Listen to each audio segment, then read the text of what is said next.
What's that? Ah, good evening and welcome to Having a Drink with Mink. I'm your host, Jason Mink, and I was just, well, let me tell you, folks, it's the rare occasion that a dream comes true, and if what's in this box is what I hope it is, well, I have something very special to share with you. If not, then it's just another stack of collegiate school books. Well, I guess we'll all have a good laugh, won't we? Like I said, I'm Jason Mink. Welcome to Friday. I hope you have a nice beverage on hand. And it is a hot one. You're going to need it for sure. No matter where you are, I'm guessing you're sweating. How do I know that? Well, I'm sweating too. But allow me to refresh myself with this beverage. This thing was ice cold 10 minutes ago. Now it's like sipping a glass of Campbell's soup. Larry, can I get an ice cube or two? Okay, so let's get right to it. What's in the box? That is the musical question. But first, a little bit of background. If you're familiar with this channel, well, you know that I have a bit of an obsession with those Mego figures. Absolutely. Didn't start off that way. You know, like all things. Just had a few, was kind of into it. But as time went by, I needed more and more. I had to get bigger, better Migos to get that fix again, and well, here we are. For sure. Now, this is something that I had as a kid, and, I've been wanting for a good long time, and, well, enough of the suspense. Let's just get this thing open. We're not going to have a big, cumbersome, cut it open with Stabby Joe moment, you know what I mean? Fast forward, that sort of thing now. We're just going to cut to a nice shot of this thing out of the box, and we're going to go from there, okay? Well, I'll see you on the other side. Okay, and here it is out of the box. And I gotta say, well, I'm glad we cut away when we did, because it was very well packed. That would have been quite the little segment there for sure otherwise. But here she is, all unpacked, ready to enjoy. My first impressions, very positive. Okay, sure, it's a little bit sticky. It's semi-incomplete, missing a few important bits, but we'll cover that in a minute. But as far as it goes, general vibe, I feel great about this thing. I've wanted this for, probably since I lost it all those years ago, to be honest with you. I couldn't tell you what happened to my original, but I always remember the thrill that I had being able to give the DC characters a place to hang out. After all, the Marvel characters didn't get that. The Avengers, they were living under a bridge somewhere, I assume. The Fantastic Four, they were lucky to get a shoebox. But these guys, well, they had their own Hall of Justice, in large part due to the Super Friends TV show, which was doing gangbusters at the time. And, that certainly got kids like me invested in the process for sure. So we're going to go inside the Hall of Justice. I'm going to walk you through a few of its features and, a couple nice little details here and there, a little bit of trivia, maybe even go around back and see what's doing. So I'll see ya on the flip side. Released in 1976, Mego's Hall of Justice offered kids the complete experience. The Hall acted as both a carrying case and a playset for your Mego action figures. Made of brightly colored laminated cardboard slabs, the set was similar to the previously issued Star Trek Enterprise, right down to the printed-on computer panels. And Big Trouble is doing. You can tell because this guy's on the horn. Quick, get to the Dial-A-Disaster console. And who's that on the screen? Why, it's that feline fury, the Catwoman, up to no good in Shanghai. And she's not the only troublemaker. Turn the dial and reveal Mr. Mixioplexix and his tiny hat. Lex Luthor with his large, sweaty ham of a head. And let's not forget the Penguin doing for monocles what Bill Cosby did for sweaters. And hey, let's not forget the Riddler. While the heroes are distracted by the Catwoman on the view screen, the villain makes his play. There he is. The set also comes with a table and a star chart, which is handy for planning those vacations. Now, ordinarily a kid like me would place a figure in the translocation chamber and then push the lever and they would appear in a scene, essentially peering through a hole in a cardboard cutout. Sadly, that piece is long gone, leaving our heroes looking as though they're standing outside of a drive-through window. Speaking of which, the outside of the box has artwork from Neil Adams' studio, providing some dynamic presentation to something that otherwise could have been mighty plain. Green Lantern even shows up to help out, even though Mego never issued him as a figure. As I said, my set is missing the cardboard view screens as well as the handle, so I guess I won't be taking this thing anywhere. Which is just as well. I'm pretty sure it's finally found its home.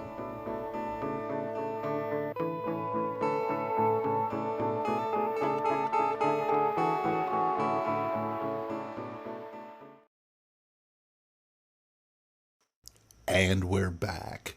So there it is. It's the Hall of Justice. Like I said, I'm going to give this thing a thorough cleaning. It is a bit sticky.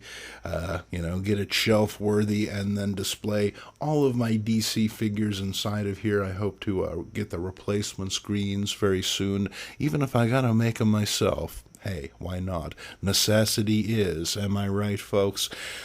So we're going to get this thing off the table because, well, we can't do the show otherwise. So it's been great, Hall of Justice, and, we'll certainly revisit it in a future episode. So I'll see you after the snap.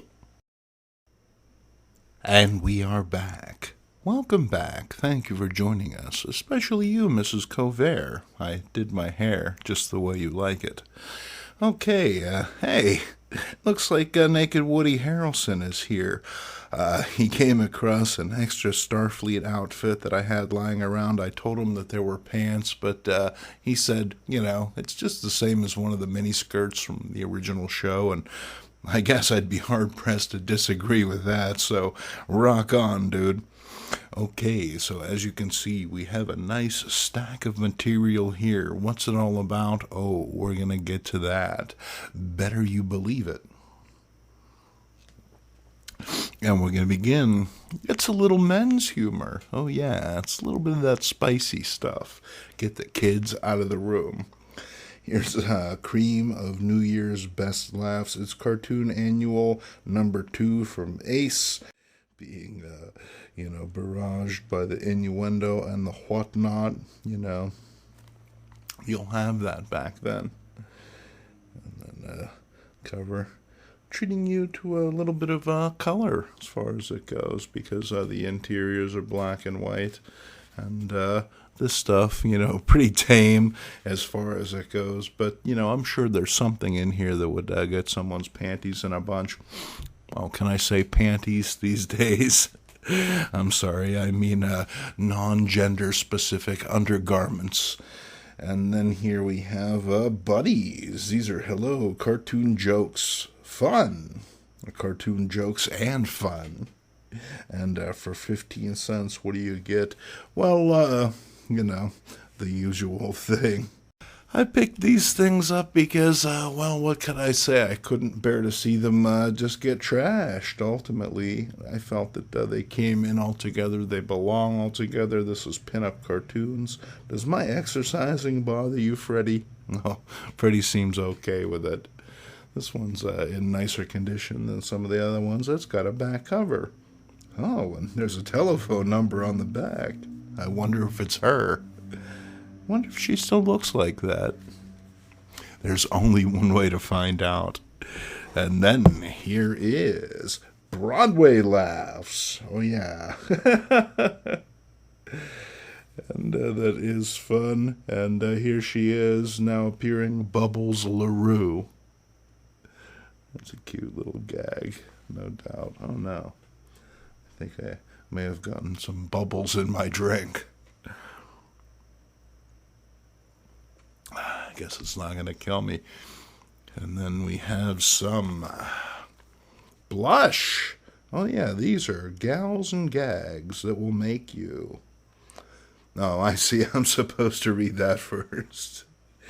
This is a fun little gag from Vic Martin, who's fairly well known in these circles, at the very least.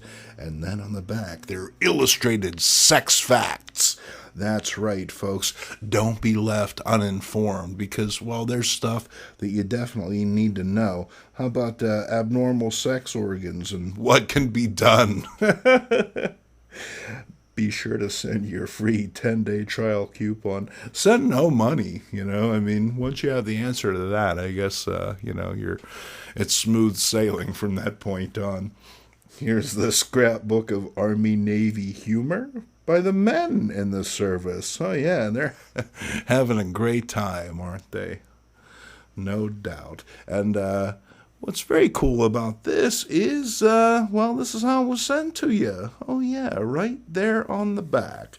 There's the address, and I'm going to ask, please do not barrage this person with mail because, chances are they're dead right now and probably have a lot better things to do than, answer your pointless questions. But this is your sort of humor in uniform kind of thing. With saucy babes, bombs, and, a little bit of patriotism thrown in. Oh, yeah, because, saluting that flag won't hurt you. No, it won't. And then it's Pasadelo. And this is a provocative Spanish publication from 1980. And, hold on. Yeah, spicy. Oh, yeah, you're going to want to take a Rolade after looking at this thing. And this is a very interesting publication. I just picked it up off my boss's desk and started flipping through it. And it was clear that these were just stories from all sorts of different places. But some very compelling artwork. Dig Spectro. Oh, yeah, coming right at ya. And, I had no idea where any of this stuff was from until I saw this. Now, as an Atlas Seaboard Comics fan, I know what that is instantly. It is, of course, the cougar. And this is a Spanish reprint of that story. So, really happy to add this to my Atlas Seaboard collection. Because, a lot of people, they may have all those Atlas Seaboard books, but this one may have eluded them. So, until I get to all the Vickies, this will be my bragger. Why not? Not that bragging's okay. It's not, folks. And then here's, hey, look, some Archie comics. How did those sneak in there? What? Oh. Larry tells me I did that joke in the last episode. Yeah, fire some writers is what I would tell you. And this is a nice early Archie with Jughead aiding and abetting his friend and getting to second base. When second base is that pretty, who could blame you? Then on the back, boys and girls, ladies and men win a beautiful photo ring. That is right, featuring all your favorite patriotic scenes in silhouette, ominously enough. Okay. But this is a fun little book. Has some era-appropriate art. Some nifty ads. Get yourself a wrist radio. Oh, yeah, you could throw that cell phone away. And who needs the bill when it comes right down to it? A wrist radio, nearly as good. That's a very nice ad. Always love the ads, for sure. That's one thing that aren't reprinted in the collections, no doubt. And, if you're planning on riding your bicycle, you may want some U.S. Royal tires. I'm not saying I'm expecting a check, but if you send it, make it out to cash. Okay. And then here's some Betty and Veronica. It's a lovely cover. The gal's taking it outside. Where are the worms, Ronnie? They just went for more bait. Ah, dang. And, the sharp eye will notice a little bit of embellishment on the boys. There is some embellishment in this particular comic, but that's why I got it for free. That and it's stapled together. Some of these books, well, they weren't going to last otherwise, but, I would hate to have lost out on millinery for modern times. Betty showing off some wonderful hats, including the Hey Bomb hat, which even she's not quite sure about. Lean into it, baby. And then Archie and the history of electronics. Now, this is a Radio Shack giveaway, and these giveaways are always a lot of fun, or at least, they kill about 45 seconds in one of these videos. Get kids all excited about them computers. They're coming your way, folks, whether you like it or not. You're going to want to get on board. And how about the ever trend-setting Betty wearing her pajamas to the museum? Oh, yeah. I noticed, Betty. And here's some more Betty and Veronica. And at this point, I just kind of grab these beach covers because I feel like people soak them up for the wrong reasons, to be honest with you. It's just a little bit of innuendo, a little bit of bum cheek showing. People feel like, that's a $40 comic, so I don't feel like dealing with that nonsense. Not at all. Next up, another cute little summer cover, although I gotta say that guitar is huge. Perspective's a bitch. And then here's some more Betty and Veronica, and it is another beach cover. In fact, it is sequential because, it was summertime. Oh, wait, no, it was October 1972. But they came out in the summertime because these comics, they had a few months lead. So, it's a little inside line. And then this ad has always been very compelling to me because, it's not very well composed. Most ads will show you the before and the after, and instead, this ad only shows you the after, and the after ain't that good because, this is basically a pimple cream, and from the looks of it, it's this incredibly thick pancake-like substance that you slather on yourself, and it makes you look like one of George Romero's zombies. So I'm not thinking that this is necessarily the best ad for the mint julep mask, but who knows? Maybe you can eat it when you're done. And then, now, here are a few books that I have been on the hunt for years. Absolutely. I had a good friend back in the day. His name was Owen, and Owen was an artist. He was a refined soul. He liked the best things in life, and one of those things was 8 Ball by Dan Clowes, and this comic book is amazing as far as it goes. Contains stories like I Hate You Deeply, Like a Velvet Glove, Cast in Iron, and, so many more. Here's number 3.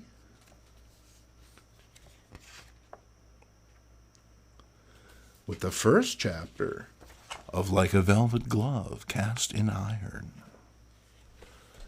And then number 4 with that just may be the author himself on the cover. Now, this issue continues some of the stories set up in a previous issue.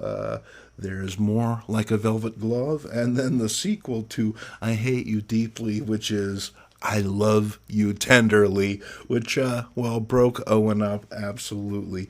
He was a sardonic soul and taken from us far too early. Cheers to you, my friend. I'm sure you're cracking them up wherever you are and looking damn good in the process.